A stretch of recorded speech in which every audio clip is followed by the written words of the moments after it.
ঈদ আসলেই সুস্বাদু সব খাবার তৈরির মূল উপাদান মশলার দামে লাগে আগুন। আর ঈদুল আজহায় আগুনের তাপটা যেন একটু বেশি পড়ে ক্রেতাদের ওপর। এবারও তার ব্যতিক্রম ঘটেনি। ঈদের 2 দিন আগে বেড়ে গেছে সব ধরনের মশলার দাম। এবার কেজি প্রতি পেঁয়াজ, রসুন, আদা ও কালো জিরার দাম বেড়েছে প্রায় দ্বিগুণ। আগে রসুন ছিল 50 টাকা, এখন হয়েছে 100 টাকা।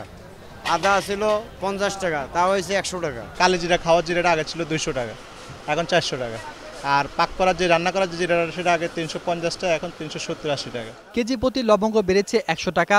কাঠ, পেস্তা, কাজু বাদাম সহ পোস্তার দানা বেড়েছে 200 থেকে 400 টাকা। দারুচিনি, জিরা, ধনে, কিশমিশে বেড়েছে 20 থেকে 50 টাকা। এছাড়া গুঁড়া হলুদ ও মরিচে বেড়েছে 30 টাকা। ঈদকে সামনে রেখে মশলার এই অস্বাভাবিক দর বৃদ্ধিকে সাধারণ মানুষের জন্য মরার উপর খাড়া ঘা বলে মনে করছেন ক্রেতারা। দাম বললেন কিছু করার নাই, তো এটা তো আমাদের ঠেকা পয়সা কিনতেই হবে, খাইতেই হবে। জব করি কিংবা বাসায় থাকি এই ধরনের লোকজন আমরা, আমাদের তো আর সুবিধা পাই না। ঈদের সময় আমাদের জন্য আলাদা একটা বাড়তি চাপ এমনিই থাকে।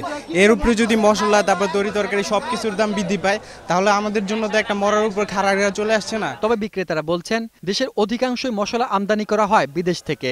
আর এবার চাহিদার তুলনায় আমদানি কম হয় মশলার এই লাগামহীন দর বৃদ্ধি। ইন্ডিয়ার থেকে ঠিকমতো সাপ্লাই না আসাতে আমাদের দেশের দামটা একটু, মশলার দামগুলো একটু বৃদ্ধি। আর কোরবানি আমাদের মশলা অনেক পরিমাণ লাগে, এই অবস্থায় সাপ্লাইয়ের পরিমাণ কম থাকাতে দামটা বেড়েছে। এটা আমদানি বেশি হবে, সাপ্লাই বেশি হবে, দাম অটোমেটিক কমে যাবে। আর বিশ্লেষকরা বলছেন, দাম নিয়ন্ত্রণে দরকার সার্বক্ষণিক বাজার মনিটরিং, যা বলা হচ্ছে বহুদিন থেকেই। মূল্য তালিকা ঝুলিয়ে দিয়া বাজারে মনিটরিং করি বা এটা মানতেছে কিনা, না হলে তাৎক্ষণিক যে ব্যবস্থা নেওয়া দরকার সেই ব্যবসা যত বড় হোক আর যত ক্ষুদ্র হোক তার ব্যবস্থা নেওয়া হবে। এদিকে সয়াবিন তেল ও চিনি বিক্রি হচ্ছে আগের দামেই। সেলিম মালিক, 21 টেলিভিশন, ঢাকা।